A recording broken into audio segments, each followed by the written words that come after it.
My dear students, dear friends, and dear brothers and sisters, once again I welcome to all of you in Dr. Yash Chandra online classes for education. मेरे प्रिय विद्यार्थियों, प्यारे भाई और बहनों, प्यारे साथियों, प्यारे मित्रों, मैं एक बार फिर से आप सभी लोगों का doctor Yash Chandra online classes for education में बहुत बहुत स्वागत करता हूं। आप सभी लोगों का हार्दिक स्वागत है, हार्दिक अभिनंदन है। मेरे प्रिय विद्यार्थियों और प्यारे भाई और बहनों, पिछली कक्षा में हम सभी लोगों ने मेजर्स ऑफ वेरिएशन अर्थात जो विचलनशीलता के मान हैं, मेजर्स ऑफ वेरिएशन के अंतर्गत हम सभी लोगों ने क्वार्टाइल डेविएशन के बारे में पढ़ा था और क्वार्टाइल डेविएशन क्या होती है उसकी डिफिनीशंस को देखा था, उसकी मीनिंग को देखा था और अनग्रुप्ड डेटा अर्थात अवर्गीकृत आंकड़ों के लिए हम सभी लोग कैसे क्वार्टाइल डेविएशन की गणना या चतुर्थांक विचलन की गणना कर सकते हैं, इसके बारे में हम सभी लोगों ने पिछली कक्षा में चर्चा किया था।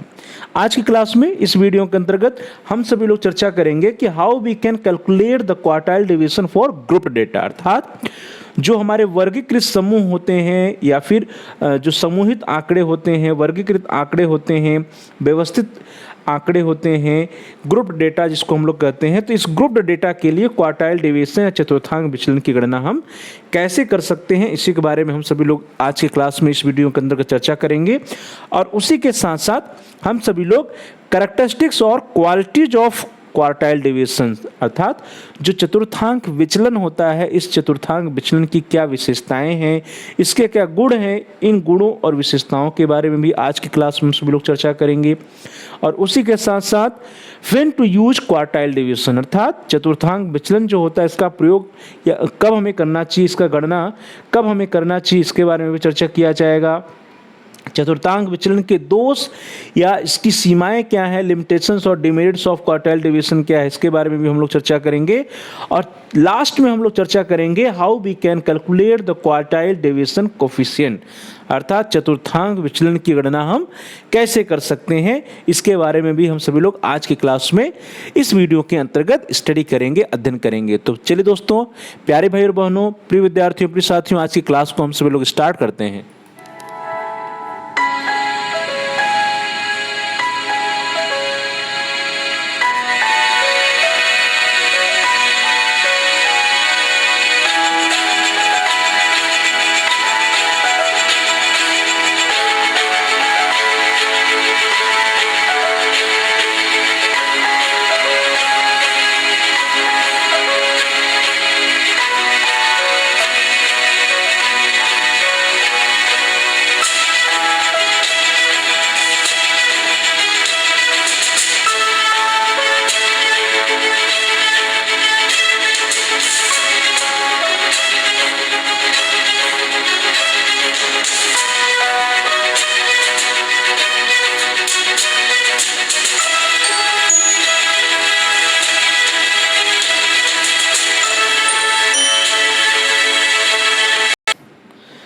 My dear students and dear friends, let us start the today's class.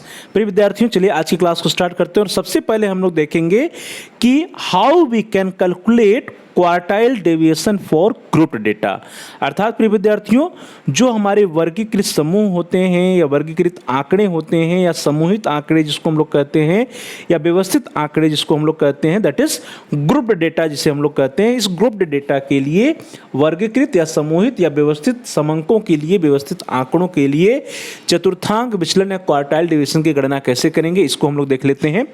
तो प्रिय विद्यार्थियों, आवृत्ति वितरण के रूप में व्यवस्थित समंकों से चतुर्थांक विचलन दैट इज क्वार्टाइल डेविएशन ज्ञात करने के लिए सर्वप्रथम फर्स्ट क्वार्टाइल अर्थात प्रथम चतुर्थांश मान दैट इज Q1 तथा तृतीय चतुर्थांश मान दैट इज Q3 की गणना करते हैं। ध्यान दीजिए कि जब हम सभी लोगों ने अनग्रुप्ड डेटा से अर्थात जो अवर्गीकृत आंकड़े थे उससे हम लोगों ने देखा था कि कैसे हम लोग क्वार्टाइल डेविएशन की गणना करेंगे, तो वहां पर भी जो प्रोसेस था सेम प्रोसेस यहाँ पर भी है कि सबसे पहले हम Q1 और Q3 की गणना कर लेंगे, उसके बाद हम Q अर्थात क्वार्टाइल डेविएशन की गणना करेंगे। तो सबसे पहले हम क्या करेंगे प्रिय विद्यार्थियों, फर्स्ट क्वार्टाइल अर्थात प्रथम चतुर्थांश मान जिसे हम लोग Q1 कहते हैं, Q1 की गणना करेंगे। उसके उपरांत थर्ड क्वार्टाइल अर्थात तृतीय चतुर्थांश मान जिसको हम लोग Q3 कहते हैं, इसकी गणना करेंगे। और जब हम सभी लोग Q1 और Q3 की गणना कर लेंगे अर्थात फर्स्ट क्वार्टाइल और थर्ड क्वार्टाइल की गणना कर लेंगे, तो उसके उपरांत हम सभी लोग फार्मूला का यूज करके क्वार्टाइल डेविएशन अर्थात चतुर्थांश विचलन जिसको हम लोग Q से डिनोट करते हैं, तो इसकी गणना की जाएगी। तो सीधा सीधा स्टेप है, सबसे पहले Q1 को कैलकुलेट करना है, देन Q3 को कैलकुलेट करना है और उसके उपरांत quartile deviation that is Q की गणना हम सभी लोगों को कर लेनी है। प्रिय विद्यार्थियों, अनग्रुप्ड डेटा के लिए जो क्वार्टाइल डेविएशन निकालने का फार्मूला था उससे कुछ भिन्न है क्वार्टाइल डेविएशन निकालने का फार्मूला अर्थात Q1 और Q3 जो फर्स्ट क्वार्टाइल है और थर्ड क्वार्टाइल है, इसका जो सूत्र होगा वो अलग होगा और क्वार्टाइल डेविएशन अर्थात Q का जो फार्मूला है वो अनग्रुप्ड डेटा और ग्रुप्ड डेटा दोनों के लिए समान ही है। तो सबसे पहले हम लोग देख लेते हैं कि how we can calculate Q1 अर्थात प्रथम चतुर्थांश मान that is first quartile value Q1 की गणना हम लोग किस फार्मूले से करेंगे। प्रिय विद्यार्थियों, तो प्रथम चतुर्थांश मान दैट इज Q1 ज्ञात करने के लिए हम सभी लोग जो फार्मूला आपकी स्क्रीन पर आ रहा है इस फार्मूले का यूज करेंगे, that is Q1 is equal to L plus N/4 minus CFB divided by F into i. ध्यान दीजिए प्रिय विद्यार्थियों, ये फार्मूला आपको याद होना चाहिए। Qn equal to L plus N/4 minus CFB divided by F into i. प्रिय विद्यार्थियों, अब यहाँ पर ये जो CFB है या I है या L है, इसका क्या मीनिंग है इसको हम जल्दी से आपको बता देते हैं। तो प्रिय विद्यार्थियों, जो फार्मूला है इसमें जो L होगा, L से अभिप्राय है उस वर्ग की वास्तविक निम्न सीमा जिसमें फर्स्ट क्वार्टाइल अर्थात प्रथम चतुर्थांश स्थित है। तो प्रथम चतुर्थांश या फर्स्ट क्वार्टाइल जिस क्लास में स्थित होगा उस क्लास का जो लोअर लिमिट होगा वो कहलाएगा L। इसी तरह जो N है प्रिय विद्यार्थियों, N क्या है? नंबर ऑफ टोटल स्कोर्स या कुल प्राप्तांकों की संख्या को हम सभी लोग क्या कह रहे हैं? N कह रहे हैं। प्रिय विद्यार्थी, इसी तरह से जो CFB है, CFB से प्राय है cumulative frequency below that is प्रथम चतुर्थांश वर्ग से नीचे के वर्ग की संचयी आवृत्ति। ध्यान दीजिए प्रिय विद्यार्थियों, संचयी आवृत्ति की बात की जा रही है, दैट इज क्यूमुलेटिव फ्रीक्वेंसी की हम लोग बात कर रहे हैं। तो क्यूमुलेटिव फ्रीक्वेंसी जो फर्स्ट क्वार्टाइल का क्लास होगा उसके नीचे वाले क्लास में जो क्यूमुलेटिव फ्रीक्वेंसी होगा उसी को हम लोग CFB कहते हैं। तो प्रथम चतुर्थांश वर्ग से नीचे के वर्ग की संचयी आवृत्ति CFB कहलाती है।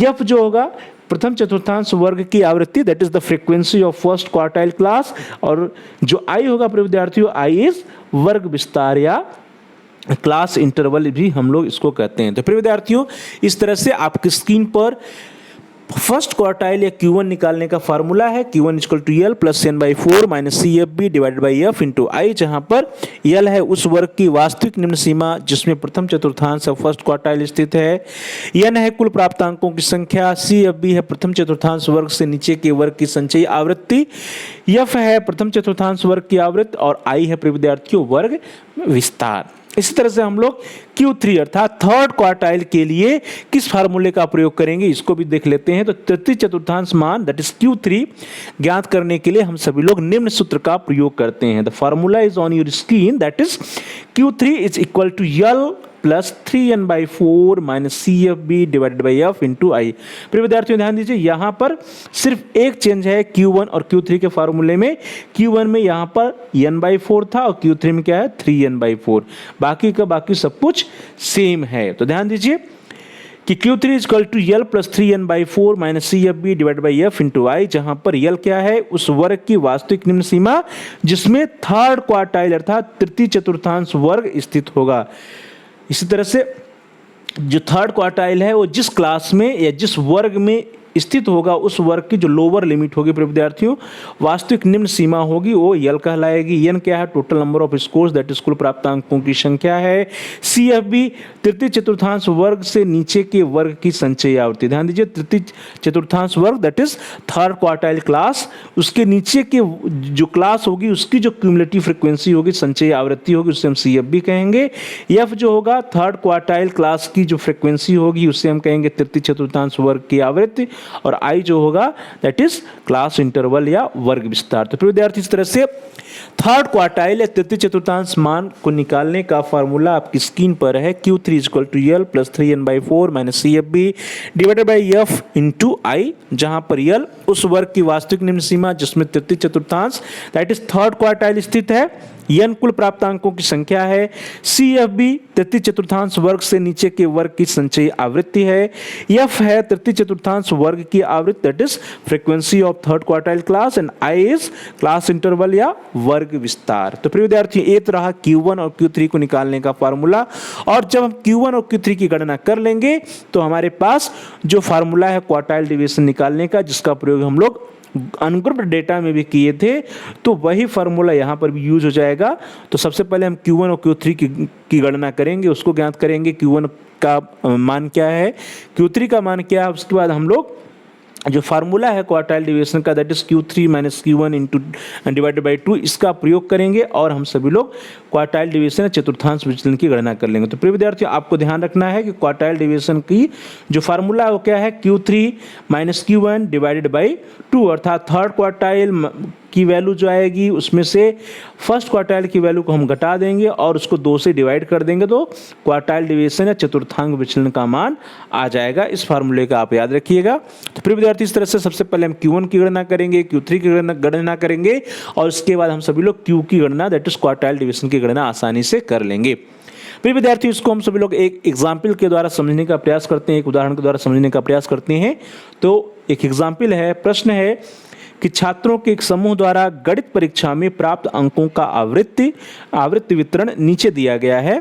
दिए गए आवृत्ति वितरण के लिए चतुर्थांश विचलन दैट इज क्वार्टाइल डिवीजन की गणना कीजिए। अर्थात एक हमें जो है एक जो स्कोर्स है, स्कोर्स का डिस्ट्रीब्यूशन ग्रुप डेटा में दिया हुआ है और हमें क्या करना है, क्वार्टाइल डिवीजन की गणना करनी है। जो डेटा है विद्यार्थियों आपकी स्क्रीन पर है, क्लास है, फ्रीक्वेंसीज है, क्लास जो है 10 to 19, 20 to 29, 30 to 39 इस तरह से दिया हुआ है। फ्रीक्वेंसी 1 to 7, 12, 23, 25, 18, 10 और 2 दिया हुआ है। तो चलिए दोस्तों, प्रिय विद्यार्थियों, प्यारे भाई बहनों, हम लोग इसको सॉल्व करने का प्रयास करते हैं, इसको हल करने का प्रयास करते हैं। सबसे पहले हम क्या करेंगे कि जो डेटा है, जो आंकड़े प्रश्न में दिए हुए, क्वेश्चन में दिए हुए, उसको हम लोग एज इट इज उतार लेते हैं। उतार लेने के बाद अब देखिए हमारे पास क्या आ गया है, वर्ग दिया हुआ है अर्थात क्लास दिया है, फ्रीक्वेंसी दी है और हमें एक चीज और जरूरत पड़ेगी क्यूमुलेटिव फ्रीक्वेंसी की। तो हम क्या करेंगे, सबसे पहले कॉलम बनाएंगे। फर्स्ट कॉलम होगा क्लास या वर्ग का, सेकंड कॉलम होगा फ्रीक्वेंसी या आवृत्ति का और थर्ड कॉलम होगा क्यूमुलेटिव फ्रीक्वेंसी या संचयी आवृत्ति के। तो ये 3 कॉलम बना लेंगे प्रिय विद्यार्थियों। 3 कॉलम आपकी स्क्रीन पर बन गया है, ध्यान से देखिए। अब इसमें क्या करेंगे कि जो क्लास का मान है 10 to 19, ध्यान दीजिए 10 to 19 हम क्या करेंगे, सबसे नीचे लिखेंगे, उसके बाद 20 to 29 लिखेंगे, उसका 30 to 39, फिर 40 to 49, इस तरह से हम क्या करेंगे, इसको जो वैल्यू है क्लास इंटरवल का उसको उतार लेंगे। और उसके आगे प्रिय विद्यार्थियों जो फ्रीक्वेंसी है 1, 2, 7, 12, 23, 25 इसको भी हम नोट कर लेंगे। कहाँ से नोट करेंगे, जो हमारा प्रश्न है, जो क्वेश्चन है वहाँ से हम नोट कर लेंगे। ध्यान दीजिए, क्लास क्वेश्चन में दिया हुआ है 10 से 19, 20 से 29, 30 से 39, 40 से 49, 50 से 59, 60 से 69, 70 से 89, 80 से 89, 90 से 99 प्रश्न दिया हुआ, उसको हमने एज इट इज उतार लिया क्वेश्चन से। और उसके बाद हम लोग फ्रीक्वेंसी को भी उतार लेंगे। फ्रीक्वेंसी 1, 2, 7, 12, 23, 25, 18, 10 और 2 दिया हुआ है प्रश्न में, तो उसको भी हम उतार लेंगे। अब ध्यान दीजिए, यहाँ पे हम सबसे पहले आई की गणना करेंगे। आई, यहाँ पे आई का मान 10 आ रहा है। कैसे आया 10 विद्यार्थियों, आप मैंने पूर्व में भी बताया है कि चाहे 90 में से 80 माइनस करिए, 80 में से 70, 70 में से 60 कुछ माइनस कर दीजिए, या 69 में से 59, 59 में से 49, 49 में से 39, आप किसी को भी माइनस करेंगे विद्यार्थियों तो हर जगह 10 आएगा। तो इस तरह से क्या हो गया, क्लास इंटरवल का मान जो है वो क्या आया, 10 आया। तो आई इक्वल टू 10 हो गया। फ्रीक्वेंसी की बात करिए तो जितनी फ्रीक्वेंसी दी हुई है प्रश्न में उसको हमने यहाँ पे जोड़ लिया, और जोड़ने के बाद आप देखेंगे कि n इक्वल टू 100, 2 1 3 7 3 10 10 और 12 10 22 22 और 3 25 25 और 20 45 45 5 50 50 और 20 70 70 10 80 80, 90, 98 और 2, ठीक है, ये n इक्वल टू 100 आ जाएगा। फिर विद्यार्थियों इसके उपरांत हम लोग क्या करेंगे, क्यूमुलेटिव फ्रीक्वेंसी या संचयी आवृत्ति की गणना करेंगे। संचयी आवृत्ति की गणना कैसे करेंगे इसको हम आपको समझा देते हैं कि संचयी आवृत्ति गणना करते समय सबसे पहले हम क्या करेंगे कि सब नीचे से स्टार्ट करते हैं। तो नीचे जैसे यहाँ पे 1 लिखा है तो यहाँ 1 लिख देंगे। फिर इस वैल्यू में अगली जो फ्रीक्वेंसी इसको जोड़ेंगे तो 1 + 2 तो क्या आ जाएगा 3, तो 3 यहाँ लिख देंगे। फिर 3 में प्लस कर देंगे 7 तो क्या आ जाएगा 10, 3 + 7 तो 10, तो 10 यहाँ लिख देंगे। फिर विद्यार्थियों 10 में 12 जोड़ेंगे तो क्या आ जाएगा 22, तो 22 यहाँ लिख दिया जाए। 22 में 23 जोड़िए तो क्या आ जाएगा 45, तो यहाँ 45 लिखिए। 45 में 25 जोड़िए तो क्या आ जाएगा 70, तो यहाँ 70 लिखिए। 70 में 18 जोड़िए तो क्या आ जाएगा 88। 88 में 10 जोड़िए तो 98, और 98 में 2 जोड़िए तो 100। इस तरह से हमारा क्यूमुलेटिव फ्रिक्वेंसी की गणना हम आसानी से कर सकते हैं। तो फिर विद्यार्थियों इस तरह से सारे वैल्यूज जो हैं क्लास के फ्रीक्वेंसीज की और क्यूमुलेटिव फ्रीक्वेंसी की आपकी स्क्रीन पर। यहाँ पे एक चीज़ नोट करने वाली बात है जिससे कि हम चेक कर सकते हैं कि जो हमने क्यूमुलेटिव फ्रीक्वेंसी निकाली है क्या वह वास्तव में सही है या गलत है। तो उसका चेक करने का एक जो क्लू है वो क्या है कि यहाँ पे देखिए जो n का मान होगा हमेशा क्यूमुलेटिव फ्रीक्वेंसी का जो हाईएस्ट मान होगा इसके इक्विवेलेंट होगा, इसके इक्वल होगा। यदि n का मान और यहाँ पे क्यूमुलेटिव फ्रीक्वेंसी जो हाईएस्ट वैल्यू है इसके इक्वल, इसका मतलब कि हमने क्यूमुलेटिव फ्रीक्वेंसी की जो गणना की है वो एकदम सही है। फिर विद्यार्थियों अब हमारे पास क्लास हो गया, फ्रीक्वेंसी हो गया, क्यूमुलेटिव फ्रीक्वेंसी हो गया, तो ये सब हमको निकल गया। अब हमें क्या करना है कि अब हम सभी लोगों को गणना करनी है first quartile and third quartile. तो सबसे पहले हम फर्स्ट क्वार्टाइल की बात करें तो यहाँ पे देखिए n = 100 प्रिय विद्यार्थियों, तो n/4 क्या हो जाएगा 100/4 दैट इज 25। तो अब 25 हम देखेंगे कि 25 किस क्लास में आता है। तो ध्यान दीजिए प्रिय विद्यार्थियों, यहाँ 1, यहाँ 3, यहाँ 10, यहाँ 20 और 20 के बाद 45 है। चूंकि हम 25 की बात करें तो 25 क्या होगा इसी 45 वाले क्लास में। इसका मतलब ये जो 50 to 59 है ये क्या है फर्स्ट क्वार्टाइल क्लास है। क्यों? क्योंकि n/4 दैट इज 100/4 जिसका मान 25 आएगा, तो 25 जो फ्रीक्वेंसी है कहाँ होगी इसी में होगी। क्योंकि इसके नीचे तो 22 तक है, उसके ऊपर 45 तक है, तो हम लोग 25 की बात करें तो इसी में होगा। तो इसका मतलब 50 to 59 का जो क्लास है विद्यार्थियों, क्लास क्या होगा फर्स्ट क्वार्टाइल क्लास हो गया, प्रथम चतुर्थांत वर्ग होगा। तो विद्यार्थियों इस तरह से हम लोगों ने फर्स्ट क्वार्टाइल क्लास है प्रथम चतुर्थांत वर्ग को देख लिया। अब जो हमारे पास फार्मूला है विद्यार्थियों, फार्मूला आप सभी लोग जान रहे हैं। सबसे पहले चूंकि n = 100 अतः n/4 = 25, तो 25 जो संचयी आवृत्ति है क्यूमुलेटिव फ्रीक्वेंसी विद्यार्थियों कहाँ पर है 50 से 59 वाले वर्ग में स्थित होती है, अतः यह प्रथम चतुर्थांक वर्ग होगा। तो 25वीं जो संचयी आवृत्ति है वो किसमें है 50 to 59 वाले क्लास में, इसलिए 50 to 59 क्लास जो है वो फर्स्ट क्वार्टाइल क्लास कहलाता है। Q1 को निकालने का जो फॉर्मूला है विद्यार्थियों आपकी स्क्रीन पर है, Q1 = L + n/4 - CFB × I और n/4 - CFB / F है। तो आप सबसे पहले L क्या होगा जो फर्स्ट क्वार्टाइल क्लास है इसकी लोअर लिमिट, तो यहाँ 50 है तो इसको लोअर लिमिट क्या हो जाएगी विद्यार्थियों 50 में से 0.5 हम लोग माइनस करेंगे तो क्या आएगा 49.5। n/4 यानी 100 है /4 हो जाएगा। Cumulative frequency below CFB below क्या होगा विद्यार्थियों जो क्वार्टाइल क्लास है उसकी नीचे की जो क्यूमुलेटिव फ्रीक्वेंसी है दैट इज 22, तो CFB का मान क्या हो गया 22।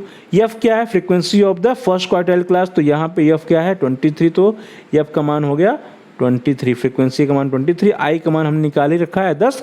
तो जो भी वैल्यूज आए हैं इन वैल्यूज को सीधे सीधे हमें क्या करना है फार्मूले में रख देना है। तो रख दीजिए प्रिय विद्यार्थियों, Q1 = क्या हो जाएगा L 49.5 प्लस n की जगह 100 तो 100/4 माइनस CFB की जगह 22 डिवाइडेड बाई F की जगह 23 इंटू I की जगह 10। फिर विद्यार्थी इसको सॉल्व हम लोग करेंगे, इसको आप सब लोग सॉल्व कर सकते हैं।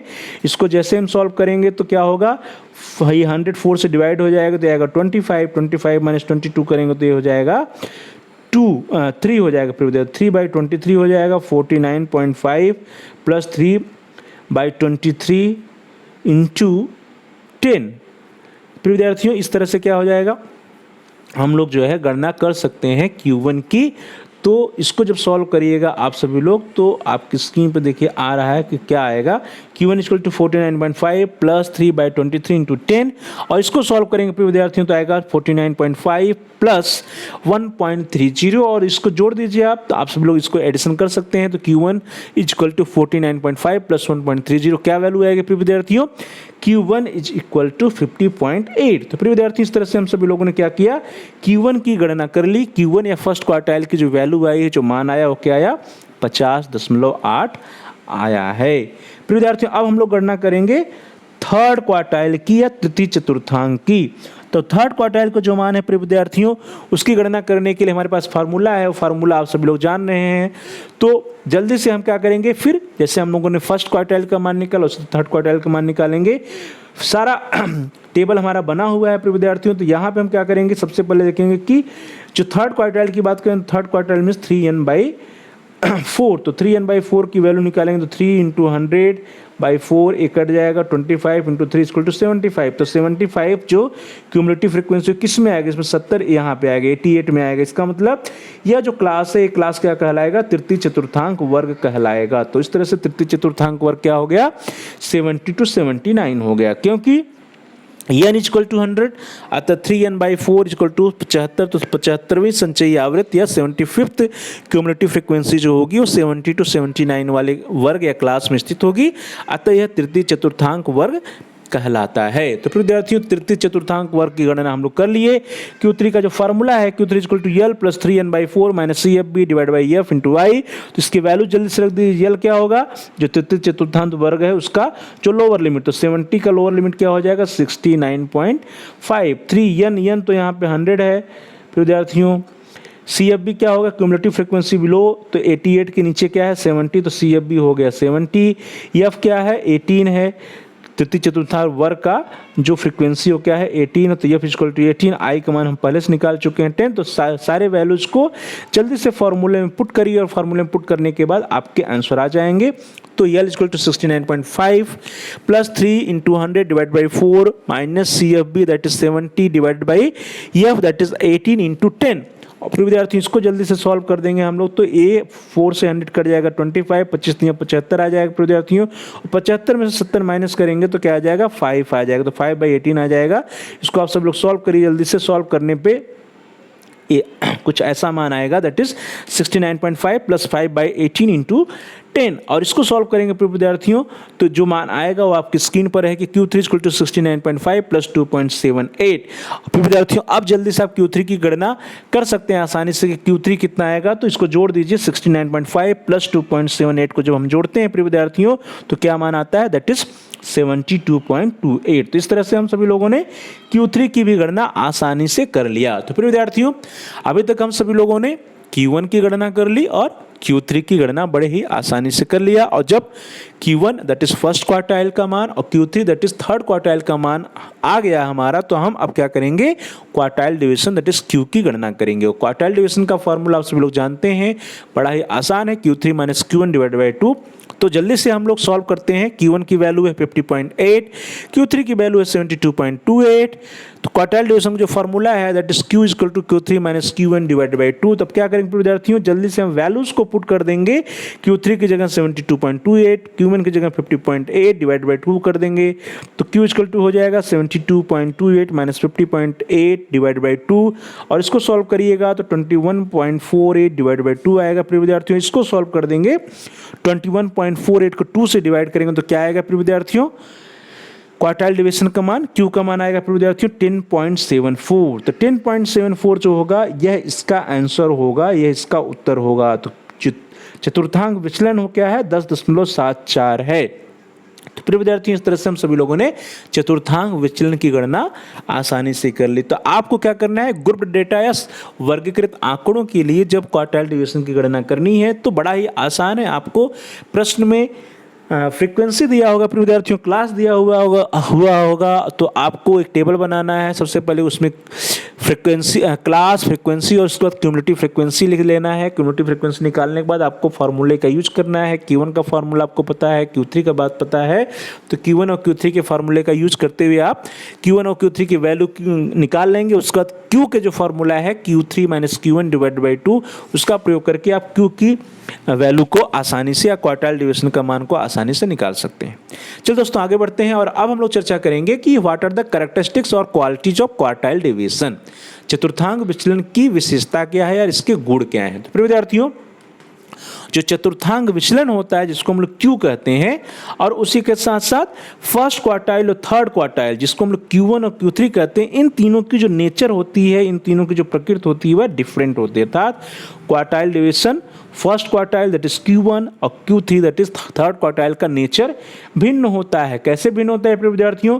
जो फर्स्ट क्वार्टाइल है Q1 तथा जो थर्ड क्वार्टाइल है तृतीय चतुर्थांक है, यह क्या होते हैं? एक पॉइंट होते हैं, एक बिंदु होते हैं। ध्यान दीजिए, जब हमने आपको बताया था इसके पूर्व क्लास में तो हमने कहा था कि Q1 इसके नीचे 25% होते हैं, Q2 और Q3 होता है। प्रिय विद्यार्थियों, Q3 क्या है? एक ऐसा बिंदु है जिसके ऊपर जो है 25% स्कोर होते हैं। Q1 एक ऐसा बिंदु है जिसके नीचे 25% स्कोर्स होते हैं। तो Q1 और Q3 क्या है? एक बिंदु है या एक पॉइंट होता है।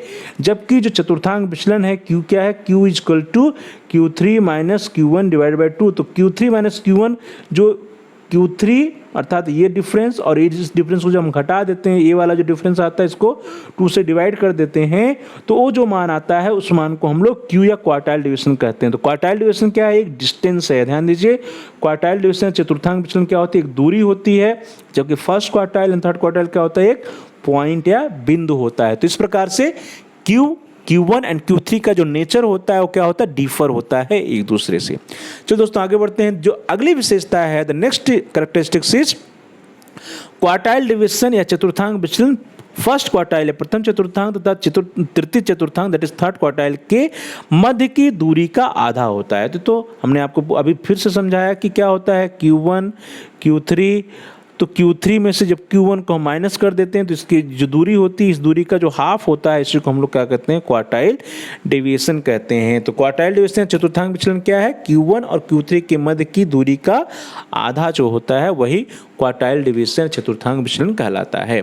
अगली विशेषता है कि जब फ्रीक्वेंसीज या आवृत्तियों का वितरण नॉर्मल होता है, जब नॉर्मल डिस्ट्रीब्यूशन होता है प्रिय विद्यार्थियों, या वितरण जो है प्रासामान्य होता है, तो ऐसे कंडीशन में आप देखेंगे कि Q3 minus Q2 that is third quartile minus second quartile is equal to Q2 minus Q1। अर्थात Q3 माइनस Q2 का जो मान आएगा वो हमेशा Q2 माइनस Q1 के मान के बराबर होगा। और कब होगा?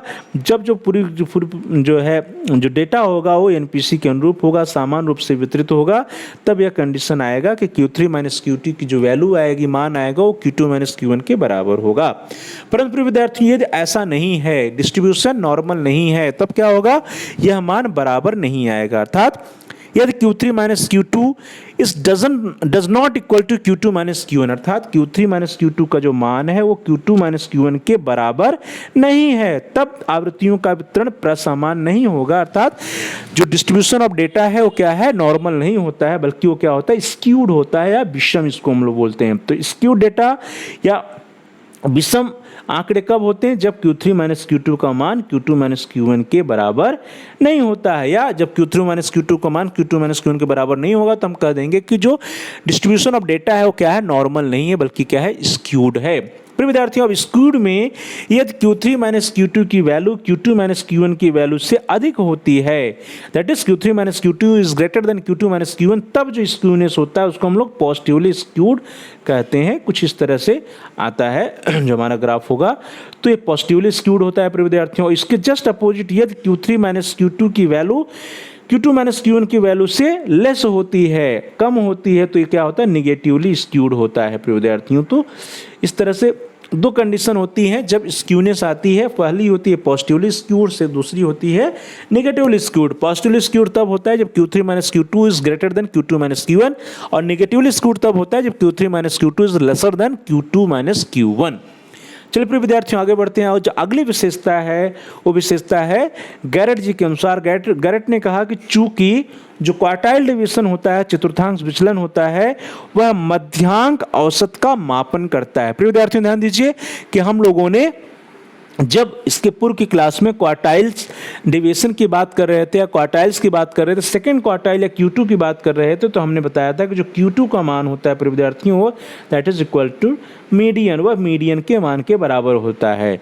तो चूंकि चतुर्थांश या Q मध्यांक मीडियन औसत का मापन करता है, यह वितरण के मध्य स्थित घनत्व या डेंसिटी के प्राप्तांकों का एक अच्छा सूचकांक या इंडेक्स होता है। आप सभी लोग जान रहे हैं कि मीडियन क्या बताता है। मीडियन वह पॉइंट होता है, वह बिंदु होता है जिसके ऊपर और जिसके नीचे 50-50% डेटा स्थित होते हैं। तो यहाँ पे गैरेट जी ने कहा कि चूंकि जो क्वार्टाइल्स होते हैं, चतुर्थांश होते हैं, वो मध्यांक औसत का मापन करते हैं, यह वितरण के मध्य स्थित घनत्व या डेंसिटी के प्राप्तांकों का एक अच्छा सूचकांक या इंडेक्स होगा। अर्थात यह बताता है कि जो डेटाज हैं वो के मध्य में कितने अधिक हैं, उनकी डेंसिटी क्या है, उनका घनत्व क्या है, इसकी गणना हमें क्वार्टाइल डिवीजन से पता चल जाती है। चलो दोस्तों आगे बढ़ते हैं और अगली विशेषता को देखते हैं।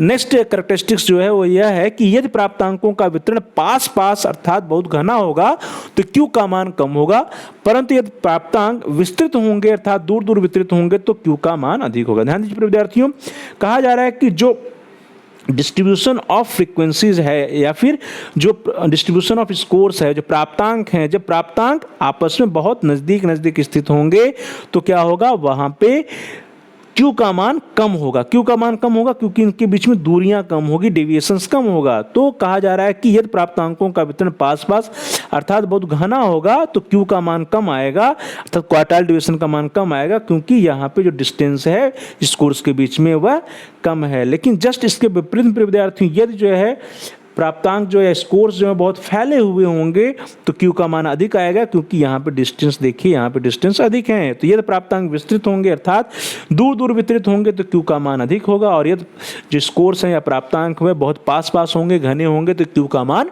कम आता है।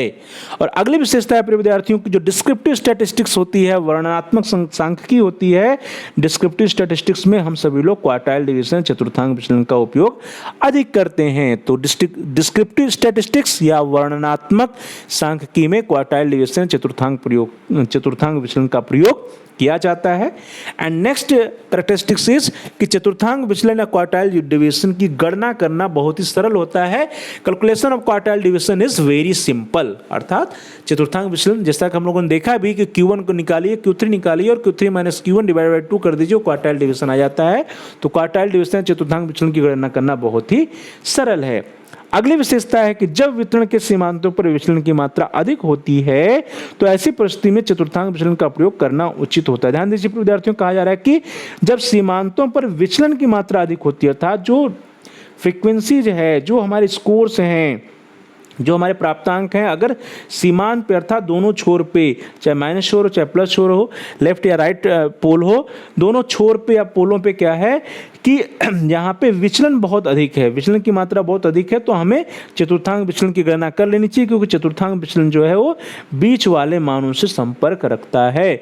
तो उससे हमें पता चल जाएगा कि जो बीच के मान है उसमें कितना डेविएशन है। जबकि सीमांत में यदि विचलन बहुत अधिक होगा या छोर के मानों पर विचलन बहुत अधिक होगा तो उससे बहुत अधिक प्रभाव जो है नहीं पड़ने वाला है। तो प्रिय विद्यार्थियों, ये तो रहा कि what are the characteristics of quartile division, चतुर्थांश विचलन की क्या क्या विशेषताएं हैं। चलिए आगे बढ़ते हैं और अब हम लोग चर्चा करेंगे कि friends we should use QD that is quartile division. अर्थात प्रिय विद्यार्थियों की जो चतुर्थांश विचलन है या चतुर्थांक विचलन है, इसका प्रयोग या इसकी गणना हमें कब करनी चाहिए। When to use quartile deviation, quartile deviation या चतुर्थांश विचलन का प्रयोग हमें कब करना चाहिए, इस पे हम लोग चर्चा कर लेते हैं। तो प्रिय विद्यार्थियों, पहली कंडीशन वह है जब हमें मेजर्स ऑफ सेंट्रल टेंडेंसी अर्थात केंद्रीय प्रवृत्ति के मान में जो मीन मीडियन मोड होता है उसमें यदि हमें मीन की जगह पर मीडियन मिला हो, मीडियन ज्ञात हो, तब हमें क्वार्टाइल डिवीजन की गणना करनी चाहिए। ध्यान दीजिए, जब केंद्रीय प्रवृत्ति के माप के रूप में माध्य या मीन के स्थान पर मीडियन ज्ञात हो तो हमें क्वार्टाइल डिवीजन की गणना करनी चाहिए। हमने आपको जब क्वार्टाइल डिवीजन की चर्चा कर रहे थे तभी हमने बताया कि जो Q2 होता है वो मीडियन को बताता है।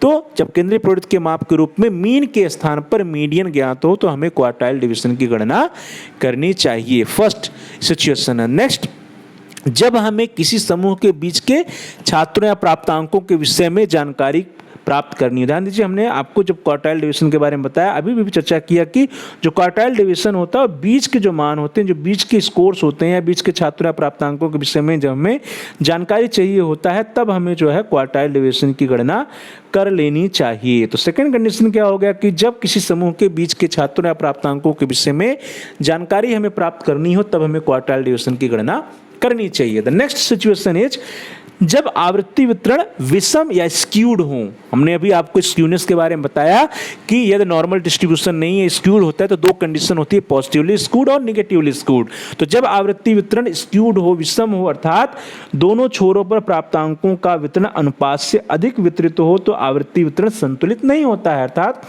जब हमारा डिस्ट्रीब्यूशन ऑफ डेटा एनपीसी के अकॉर्डिंग नहीं होता है, वह स्क्यूड होता है, अर्थात या तो पॉजिटिवली स्क्यूड हो या तो निगेटिवली स्क्यूड हो, तो ऐसे कंडीशन में जो डेटास का या स्कोर्स का वितरण होता है, डिस्ट्रीब्यूशन ऑफ डेटा होता है, वो बैलेंस नहीं होता है। तो दोनों छोरों पर प्राप्तांकों का वितरण अनुपात से अधिक वितरित हो तो आवृत्ति वितरण संतुलित नहीं होता है।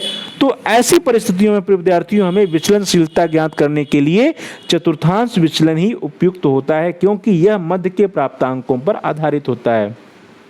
ध्यान दीजिए, जब पॉजिटिवली स्क्यूड होगा या निगेटिवली स्क्यूड होगा तो क्या होगा, निगेटिवली स्क्यूड या पॉजिटिवली स्क्यूड में विद्यार्थियों जो डिस्ट्रीब्यूशन ऑफ डेटा होता है स्क्यूड होता है, तो वहाँ पे हमें समस्या आएगी। लेकिन जब हम क्वार्टाइल डिवीजन चूंकि बीच के मानों पर आधारित होता है, तो इसलिए हम बीच के मानों के आधार पर हम क्वार्टाइल डिवीजन की गणना कर सकते हैं।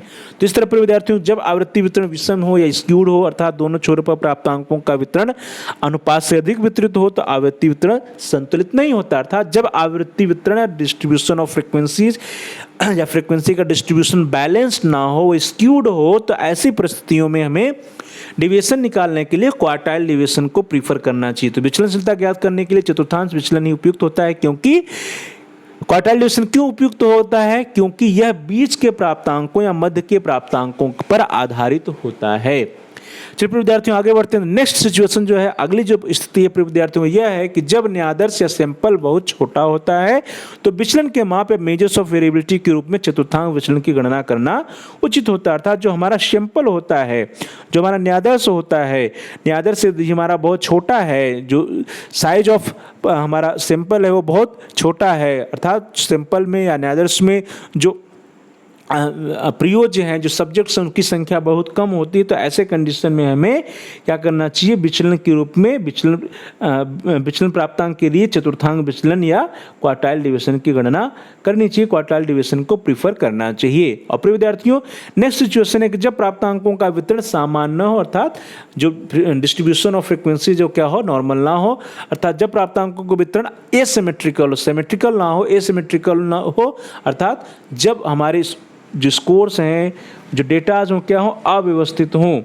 एसिमेट्रिकल हों, अर्थात क्या हो, स्क्यूड हों, तो ऐसी कंडीशन में हमें चतुर्थांश विचलन या क्यू की गणना कर लेनी चाहिए। तो फिर विद्यार्थियों जब प्राप्तांकों का वितरण समान ना हो, अर्थात जब प्राप्तांकों का वितरण असममित या एसिमेट्रिकल हो, अव्यवस्थित हो, तो ऐसी कंडीशन में भी हमें क्या करना चाहिए, क्वार्टाइल डिवीजन की गणना करनी चाहिए। और अगली परिस्थिति, अगली सिचुएशन है कि जब मानक विचलन की गणना न की जा सकती, ऐसी कंडीशन बन गई हो कि हमको जो है स्टैंडर्ड डिवीएशन या मानक विचलन की गणना न कर सकें। तो जब मानक विचलन की गणना न की जा सकती, अर्थात जब विचलन का फैलाव बहुत ही अधिक हो, जिसके कारण स्टैंडर्ड डिवीएशन या मानक विचलन का मान प्रदूषित हो रहा हो, दूषित प्राप्त हो रहा, अर्थात स्टैंडर्ड डिवीएशन को हम की गणना हम सही से न कर पा रहे हों, तो ऐसी परिस्थितियों में हमें क्वार्टाइल डिवीजन या चतुर्थांश विचलन की गणना करनी चाहिए। क्यों? क्योंकि चतुर्थांश विचलन जो होता है बीच के मानों पर निर्भर करता है, जो बीच के 50% स्कोर्स होते हैं इसके ऊपर आधारित होता है।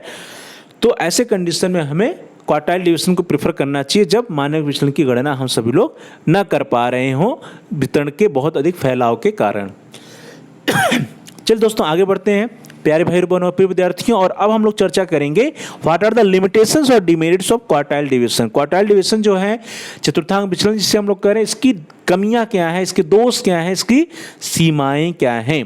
तो प्रिय विद्यार्थियों सीमाएं या लिमिटेशंस या डिमेरिट्स ऑफ क्वार्टाइल डिवीजन की चर्चा यदि हम लोग करते हैं, तो सबसे पहले चतुर्थांश विचलन का मान Q3 माइनस Q1 के बीच केवल 50% प्रसार को ही दर्शाता है। ध्यान दीजिए प्रिय विद्यार्थियों कि जो हम लोग गणना कर रहे हैं क्वार्टाइल डिवीजन का, तो हमने बताया था आपको कि Q1 Q2 और Q3। तो जो क्वार्टाइल डिवीजन का फार्मूला है वो क्या है, Q3 minus Q1 divided by 2, Q3 minus Q1 divided by 2। मतलब जो यहाँ से यहाँ इधर 25% इधर 25% छोड़ दें, बीच के जो 50% स्कोर्स होते हैं सिर्फ इसी पर आधारित होता है क्वार्टाइल डिवीजन का मान। तो चतुर्थांक विचलन का मान Q3 माइनस Q1 के बीच के केवल 50% प्रसार को ही दर्शाता है। इसलिए चतुर्थांक विचलन के मान के आधार पर वितरण के स्वरूप को नहीं समझा जा सकता, क्योंकि यह Q3 और Q1 की सीमाओं के अंतर्गत स्थित मूल्यों पर ही आधारित होता है और अन्य मूल्य उपेक्षित हो जाते हैं। अर्थात ऊपर के 25% स्कोर्स और नीचे के 25% स्कोर्स जो होते हैं क्वार्टाइल डिवीजन में उपेक्षित होते हैं, उस पर कोई ध्यान नहीं होता। क्वार्टाइल डिवीजन का मान सिर्फ और सिर्फ बीच के 50% स्कोर्स पर या 50% के रेंज पर ही डिपेंड करता है। उसी को बेस बना करके क्वार्टाइल डिवीजन चतुर्थांक विचलन की गणना की जाती है। तो ये पहली डिमेरिट है। नेक्स्ट डिमेरिट की हम लोग बात करते हैं। अगली जो कमी है प्रिय विद्यार्थियों यह है कि चतुर्थांक विचलन की गणना में सीमांत प्राप्तांक को दैट इज एक्सट्रीम स्कोर्स को महत्व नहीं दिया जाता, इसीलिए यह विचलनशीलता का एक विश्वसनीय मान नहीं है। पूर्व की बात वही है कि यहाँ पे क्या करते हैं कि ऊपर के 25% और नीचे के 25% जिसको हम लोग सीमांत प्राप्तांक या एक्सट्रीम स्कोर्स कहते हैं, इसका कोई महत्व नहीं, इसका कोई इंपॉर्टेंस नहीं है। इसीलिए विचलनशीलता का जो मान है क्वार्टाइल डिवीजन वह मेजर्स ऑफ वेरिएशन का एक रिलायबल मेजर्स नहीं है। विचलनशीलता के मान का एक विश्वसनीय मान क्वार्टाइल डिवीजन चतुर्थांक विचलन नहीं होता है, क्योंकि चतुर्थांक विचलन का मान जो है वो Q1 के नीचे के 25% प्राप्तांक और Q3 के ऊपर के 25% प्राप्तांकों पर आधारित नहीं होता है। तो प्रिय विद्यार्थियों ये रही अगली जो कमी थी, अगली जो इसकी लिमिटेशंस थी। नेक्स्ट लिमिटेशन यह है प्रिय विद्यार्थियों, अगली जो इसकी सीमा है क्वार्टाइल डिवीजन की वो आपकी स्क्रीन पर कि चतुर्थांक विचलन की बीजगणितीय विवेचना संभव नहीं होती है, इसलिए इसका प्रयोग मात्र कुछ ही परिस्थितियों में किया जा सकता है। तो बहुत बड़ी कमी है कि बीजगणितीय विवेचना जो है इसकी हम नहीं कर सकते हैं। जो बीजगणितीय कैलकुलेशन होता है प्रिय विद्यार्थियों, यदि अर्थमेटिक कैलकुलेशन हम इस पे नहीं कर सकते हैं क्वार्टाइल डिवीजन पे, तो इसका प्रयोग बहुत ही लिमिटेड हो जाता है, इसीलिए इसका प्रयोग मात्र कुछ ही परिस्थितियों में किया जा सकता है। तो यह इसकी बहुत बड़ी कमी है, सीमा है कि बीजगणितीय विवेचन क्वार्टाइल डिवीजन का नहीं हो सकता है। नेक्स्ट लिमिटेशन है कि मानक विचलन या स्टैंडर्ड डिवीजन की तुलना में क्वार्टाइल डिवीजन या चतुर्थांक विचलन की विश्वसनीयता कम होती है, क्योंकि चतुर्थांक विचलन की मानक त्रुटि स्टैंडर्ड एरर बहुत ही अधिक होती है। ध्यान दीजिए, जब हम लोग स्टैंडर्ड एरर या मानक त्रुटि की गणना करते हैं तो मानक त्रुटि की गणना करने में देखा जाता है कि स्टैंडर्ड डिवीजन या मानक विचलन की तुलना में क्वार्टाइल डिवीजन या चतुर्थांक विचलन का स्टैंडर्ड एरर अधिक आता है। तो चूंकि standard error of quartile division अर्थात चतुर्थांक विचलन का जो मानक त्रुटि है वो अधिक होती है स्टैंडर्ड डिवीजन या मानक विचलन की तुलना में, इसलिए चतुर्थांक विचलन की विश्वसनीयता बहुत ही कम होती है। तो प्रिय विद्यार्थियों इस तरह से अभी तक हम लोगों ने देख लिया कि इसकी क्वार्टाइल डिवीजन की मेरिट्स क्या है, क्वार्टाइल डिवीजन की डिमेरिट्स क्या है और क्वार्टाइल डिवीजन की गणना हमें कब करनी चाहिए और क्वार्टाइल डिवीजन की गणना हम कैसे कर सकते हैं फॉर ग्रुप डेटा में। इतना हम लोगों ने पढ़ा और अंत में अब हम लोग चर्चा करेंगे कि how we can calculate coefficient of quartile division. चतुर्थांक विचलन गुणांक क्या होता है और चतुर्थांक विचलन गुणांक की गणना हम कैसे कर सकते हैं, इसके बारे में जल्दी से हम लोग चर्चा कर लेते हैं प्रिय विद्यार्थियों कि चतुर्थांक विचलन किसे कहेंगे और चतुर्थांक विचलन की गणना कैसे कर सकते हैं। तो प्रिय विद्यार्थियों विचलन जो होता है वो सदैव आंकड़े विशेष की इकाई में होते हैं, इसलिए दो भिन्न इकाइयों वाले चतुर्थांक विचलन में तुलना नहीं की जा सकती। ध्यान दीजिए कि जो भी विचलन होता है, जो भी डिवीजन होता है वो क्या होता है, जो हमारा डेटा होता है उसका जो यूनिट होता है, जो उसकी इकाई होती है उसी इकाई में होते हैं और अलग अलग इकाई की हम कंपैरिजन या तुलना नहीं कर सकते, तो इसलिए दो भिन्न इकाई वाले चतुर्थांक विचलन में तुलना नहीं की जा सकती। तो अब हमें जब दो भिन्न इकाई वाले चतुर्थांक विचलन में कंपैरिजन करना होगा तो हमें क्या करना पड़ेगा, हमें चतुर्थांक विचलन गुणांक की गणना करनी पड़ती है। तो ध्यान दीजिए विद्यार्थियों, सांख्यिकी में दो भिन्न इकाई वाले विचलनों की तुलना करने के लिए सर्वप्रथम उन्हें इकाई रहित या यूनिटलेस बनाया जाता है, अर्थात जो उसका इकाई होता है, जो उसका यूनिट होता है उसको खत्म किया जाता है। तो सांख्यिकी में दो भिन्न इकाई वाले विचलनों की तुलना करने के लिए सर्वप्रथम उन्हें इकाई रहित बनाया जाता है और इकाई रहित बनाने की जो क्रिया होती है विद्यार्थियों उसी को हम लोग कोफिशिएंट ऑफ क्वार्टाइल डिवीजन कहते हैं, अर्थात इकाई रहित चतुर्थांक विचलन को चतुर्थांक विचलन गुणांक कहते हैं। जब हम जो क्वार्टाइल डिवीजन होता है उसकी इकाई को हम लोग खत्म कर देते हैं, उस क्वार्टाइल डिवीजन को इकाई रहित बना देते हैं, जो उसका यूनिट होता है उसको यूनिट को हटा देते हैं, तो यूनिट को हटाने के बाद जो क्वार्टाइल डिवीजन निकल के आता है उसी को हम लोग कोफिशिएंट ऑफ क्वार्टाइल डिवीजन या चतुर्थांक विचलन गुणांक कहते हैं। तो इस प्रकार से इकाई रहित चतुर्थांक विचलन को चतुर्थांक विचलन गुणांक कहा जाता है। चतुर्थांक विचलन गुणांक या क्वार्टाइल डिवीजन कोफिशिएंट को निकालने के लिए प्रिय विद्यार्थियों एक फार्मूला है जो आपकी स्क्रीन पर है। इस फार्मूले का प्रयोग करके हम सभी लोग कोफिशिएंट ऑफ क्वार्टाइल डिवीजन की गणना आसानी से कर सकते हैं। वो फार्मूला क्या है? कोफिशिएंट ऑफ क्वार्टाइल डिवीजन या चतुर्थांक विचलन गुणांक is equal to Q3 minus Q1 divided by Q3 plus Q1। ध्यान दीजिए, quartile division is equal to Q3 minus Q1 divided by Q3 plus Q1। तो इस फार्मूले का आप हमेशा याद रखिएगा, आप आसानी से क्वार्टाइल डिवीजन या चतुर्थांक विचलन गुणांक की गणना कर सकते हैं। एक उदाहरण के द्वारा हम आपको समझाने का प्रयास करेंगे कि how we can calculate the coefficient of quartile division या चतुर्थांक विचलन की गुणांक की गणना हम लोग कैसे कर सकते हैं। इस फार्मूले को याद रखिए, इसी फार्मूले का प्रयोग करके हम सभी लोग चतुर्थांक विचलन गुणांक की गणना करेंगे। एक एग्जाम्पल के द्वारा समझने का प्रयास करते हैं। तो फिर विद्यार्थियों एक प्रश्न है, क्वेश्चन है कि यदि किसी समूह के छात्रों के प्राप्तांकों के वितरण के लिए फर्स्ट क्वार्टाइल या प्रथम चतुर्थांक का मान 34 हो, थर्ड क्वार्टाइल या तृतीय चतुर्थांक का मान 66.38 हो, तो दिए गए प्राप्तांकों के लिए चतुर्थांक विचलन गुणांक की गणना कीजिए। बहुत ही सरल विद्यार्थियों, क्यों? क्योंकि यहाँ पे आपके प्रश्न में ही, आपके क्वेश्चन में ही Q1 का मान दिया हुआ है 34, Q3 का मान दिया हुआ है 66.38, तो हमें आसानी से क्वार्टाइल डिवीजन कोफिशिएंट की गणना कर सकते हैं। तो चलिए सॉल्व करते हैं इसको। सॉल्यूशन में, हल में आप देखिए कि सबसे पहले Q1 की वैल्यू प्रश्न में दिया हुआ है, क्वेश्चन में दिया हुआ है Q1 is equal to 34, Q3 की वैल्यू प्रश्न में दिया हुआ है 66.38।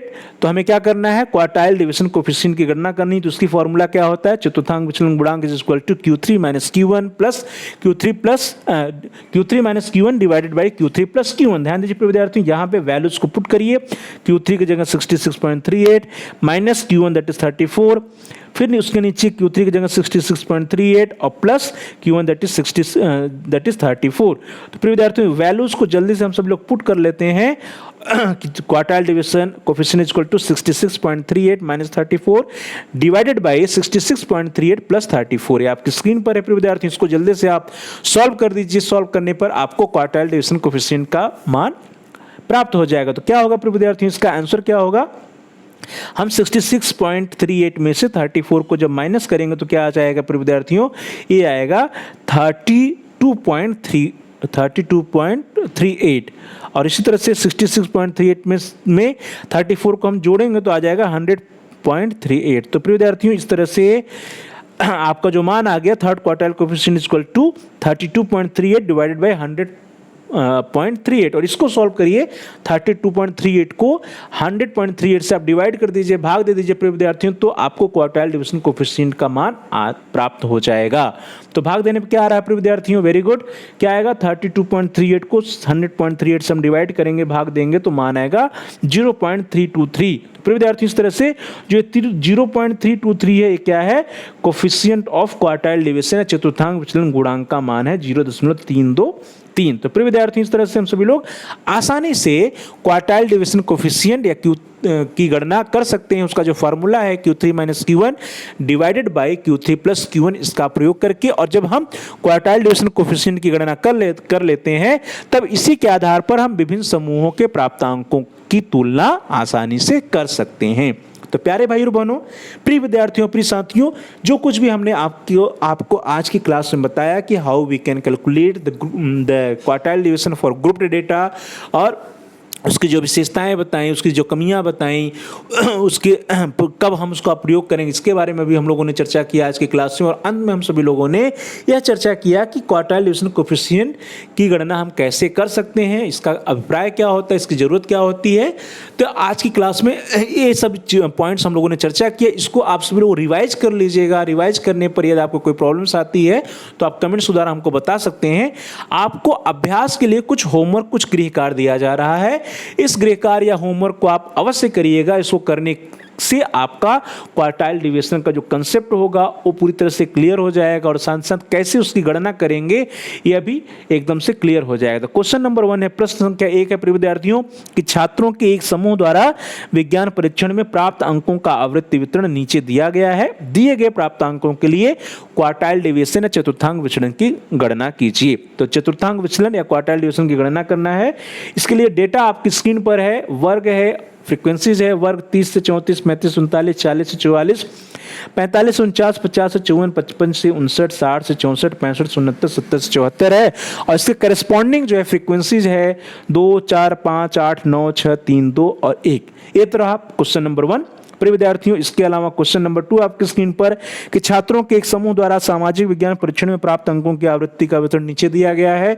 दिए गए प्राप्त अंकों के लिए आप क्वार्टाइल डेविएशन चतुर्थांश विचलन की गणना कीजिए। इसके लिए भी जो डेटा है वो आपकी स्क्रीन पर है, फ्रीक्वेंसीज दी गई हैं, क्लास दिया गया है 30 से 1 to 10, 11 to 20, 21 to 30, 31 to 40, 41 to 50, 51 to 60, 61 to 70, 71 to 80, 81 to 90, 91 to 100 और इसके करस्पॉन्डिंग फ्रीक्वेंसीज है 9, 16, 13, 19, 10, 4, 3, 3, 4, 3। तो प्रिय विद्यार्थियों इसको भी आप सॉल्व करिएगा। और अगला प्रश्न आपके लिए है क्वेश्चन नंबर 3 कि छात्रों के एक समूह द्वारा वाणिज्य विषय के परीक्षण में प्राप्त अंकों का आवृत्ति वितरण नीचे दिया गया है। दिए गए प्राप्त अंकों के लिए आप क्वार्टाइल डेविएशन चतुर्थांश विचलन की गणना कीजिए। इसके लिए भी डेटा आपकी स्क्रीन पर दिया हुआ है। क्लास है 10 to 19, 20 to 29, 30 to 39, 40 to 49, 50 to 59, 60 to 69, 70 to 79, 80 to 89 and 90 to 99। इससे करस्पॉन्डिंग फ्रीक्वेंसीज है, आवृत्ति है 5, 7, 8, 11, 18, 12, 11, 8 एंड 4। तो प्रिय विद्यार्थी ये 3 प्रश्न हैं। इन 3 प्रश्नों में ग्रुप डेटा आपको दिया गया है और आपको कहा जा रहा है कि क्वार्टाइल डेविएशन की गणना कीजिए। और इसी से रिलेटेड क्वेश्चन नंबर 4 है प्रिय विद्यार्थियों कि प्रश्न संख्या 1, 2 एवं 3 में दिए गए विभिन्न समूहों के छात्रों द्वारा प्राप्त अंकों के आवृत्ति वितरण की तुलना चतुर्थांश विचलन एवं तथा चतुर्थांश विचलन गुणांक के आधार पर कीजिए। तो प्रिय विद्यार्थियों आपको इस प्रश्न में क्या करना है, ध्यान दीजिएगा कि आपने क्वेश्चन 1, क्वेश्चन 2, क्वेश्चन 3 में क्वार्टाइल डेविएशन अर्थात चतुर्थांश विचलन का मान निकाला है। अब आपको क्या करना है कि सभी में आपके पास Q1 और Q3 का मान है। तो आप क्या कर सकते हैं, question number 1, question number 2 and question number 3 के लिए क्वार्टाइल डेविएशन कोफिशिएंट चतुर्थांश विचलन गुणांक की गणना कर सकते हैं आसानी से फार्मूला का प्रयोग करके। और उसके बाद जब आपके पास क्वार्टाइल डेविएशन था चतुर्थांश विचलन का मान प्राप्त हो जाएगा और चतुर्थांश विचलन गुणांक का मान प्राप्त हो जाएगा, तब आप इन दोनों वैल्यूज, इन दोनों मान के आधार पर जो आपके समूह दिए गए हैं 3 प्रश्नों में, question number 1, question number 2, question number 3 में, तो इसके बारे में आप क्या करिएगा, इसको डिस्क्राइब करिएगा कि किस प्रश्न में या किस समूह में, प्रश्न संख्या 1, प्रश्न संख्या 2 या प्रश्न संख्या 3 में किस समूह में विचलन अधिक है। क्वार्टाइल डेविएशन के आधार पर किसमें विचलन अधिक आ रहा है, क्वार्टाइल डेविएशन कोफिशिएंट के आधार पर किसमें विचलन अधिक आ रहा है, किसमें प्राप्तांकों में विचलन अधिक है, किसमें प्राप्तांकों में विचलन कम है। इन सब के बारे में आप quartile deviation and quartile deviation coefficient की जो वैल्यूज आएगी इसके आधार पर आप उसका एक्सप्लेनेशन करिएगा, उसको डिस्क्राइब करिएगा, उसको एक्सप्लेन या उसकी व्याख्या आप अपने आंसर में करिएगा। तो प्यारे भाई बहनों, प्रिय विद्यार्थियों, प्रिय साथियों, इस तरह से हम सभी लोगों ने जो आज की क्लास थी, यह वीडियो जो था प्रिय विद्यार्थियों, इस वीडियो के अंतर्गत आज की क्लास में हम सभी लोगों ने यह पढ़ा कि how we can calculate quartile deviation for group data. वर्गीकृत या व्यवस्थित आंकड़ों के लिए, समअंकों के लिए हम चतुर्थांश विचलन की गणना कैसे कर सकते हैं। फिर हम लोगों ने पढ़ा कि चतुर्थांश विचलन का प्रयोग हमें कब करना चाहिए, इसकी गणना हमें कब करनी चाहिए। फिर हम लोगों ने पढ़ा कि चतुर्थांश विचलन की विशेषताएं क्या हैं, इसकी मेरिट्स क्या हैं, इसकी क्वालिटीज़ क्या हैं। उसके उपरांत हम लोगों ने चर्चा किया कि चतुर्थांश विचलन के डीमेरिट्स या लिमिटेशंस, दोष और सीमाएं क्या हैं। और अंत में हम सभी लोगों ने चतुर्थांश विचलन गुणांक की गणना कैसे करेंगे और चतुर्थांश विचलन गुणांक या क्वार्टाइल डेविएशन कोफिशिएंट क्या होता है, इसके बारे में भी हम लोगों ने चर्चा किया, इसके कैलकुलेशन के बारे में चर्चा किया। और अंत में मैंने आपको चार होमवर्क दिए प्रिय विद्यार्थियों, 4 क्वेश्चंस दिया है एज अ होमवर्क। तो उन सभी प्रश्नों को आप सॉल्व करिए और जो भी आपका आंसर आए आप हमें कमेंट्स द्वारा हम तक पहुंचा सकते हैं। तो इस तरह से आज की क्लास बहुत ही फ्रूटफुल और बहुत ही इंपॉर्टेंट रही हम सभी लोगों के लिए, आपके लिए भी बहुत ही इंपॉर्टेंट होगी ऐसा मैं उम्मीद करता हूं। तो प्यारे भाई और बहनों, प्रिय विद्यार्थियों, प्रिय साथियों, thanks for watching, thanks to all of you. Please like, share and comment on the video. प्रिय विद्यार्थियों और प्यारे भाई और बहनों, प्यारे साथियों, आप इस वीडियो को लाइक करिए और इस वीडियो को अधिक से अधिक अपने दोस्तों में, फ्रेंड सर्किल में, मित्रों के साथ, सहपाठियों के साथ शेयर करिए, जिससे कि वे भी इस वीडियो का लाभ उठा सकें, उनका भी अध्ययन कार्य सुचारू रूप से आगे बढ़ सके। और साथ ही साथ आप इस वीडियो पे कमेंट्स भी कर सकते हैं। कमेंट्स द्वारा यदि आपका कोई बहुमूल्य सुझाव है या कोई प्रश्न है, कोई समस्या है, तो आप उसको हम तक पहुंचा सकते हैं। हम आपके प्रश्नों का उत्तर देने का प्रयास करेंगे, आपकी समस्याओं का समाधान करने का प्रयास करेंगे और साथ ही साथ जो भी आपके बहुमूल्य सुझाव आएंगे उन सुझावों पर अनुपालन भी करने का हम प्रयास करेंगे। आपके सुझावों का बहुत बहुत स्वागत है। तो प्यारे भाई और बहनों, प्रिय विद्यार्थियों, प्रिय साथियों, please like, share and comment on the video, also subscribe the channel. आप सभी प्यारे भाई और बहनों में से, प्रिय विद्यार्थियों में से, प्रिय साथियों में से जिन लोगों ने अभी तक चैनल को सब्सक्राइब नहीं किया है, कृपया आप चैनल को सब्सक्राइब कर लीजिए, जिससे कि आप अपने कोर्स से रिलेटेड सभी एजुकेशनल वीडियोस को प्लेलिस्ट में जाकर के आसानी से सर्च करके, आसानी से ढूंढ करके देख पाएं, अपने अध्ययन कार्य को आगे बढ़ा पाएं। इसके लिए जरूरी है कि आप चैनल को सब्सक्राइब कीजिए और साथ ही साथ जहां सब्सक्राइब लिखा है प्रिय विद्यार्थियों, उसके बगल में एक बेल का आइकन है, एक घंटी का आकार बना होता है प्रिय विद्यार्थियों, अगर लाल है, रेड है, उसको प्रेस करिए। उसको दबाने पर कुछ ऑप्शंस आते हैं, कुछ विकल्प आते हैं, उन विकल्पों में से आप आल के ऑप्शन को सिलेक्ट कर लीजिए। इससे यह होगा कि आपके कोर्स से रिलेटेड जितने भी नए वीडियोस आएंगे उन वीडियोस की नोटिफिकेशंस, उसकी सूचना, उसकी इन्फॉर्मेशन आपको समय से मिल जाएगी और आपका कोई भी वीडियो मिस नहीं होगा। तो प्यारे भाई और बहनों, प्रिय विद्यार्थियों, प्रिय साथियों, please like, share and comment on the video, also subscribe the channel and press the bell icon all. आप सभी लोगों का बहुत बहुत धन्यवाद। Thanks for watching, thanks to all of you. बहुत बहुत धन्यवाद। Please like, share and comment on the video, also subscribe the channel and press the bell icon all. हम सभी लोग अगले क्लास में, अगले वीडियो में जल्दी ही मिलेंगे। अगला जो मेजर्स ऑफ वेरिएबिलिटी है उसके बारे में चर्चा करेंगे अगली क्लास में, दैट इज एवरेज डेविएशन। हम लोग एवरेज डेविएशन या मीन डेविएशन जिसको कहते हैं, उसके बारे में अगली क्लास में, अगली कक्षा में हम लोग चर्चा करेंगे। तब तक के लिए बहुत बहुत धन्यवाद। नमस्कार। Thanks to all of you.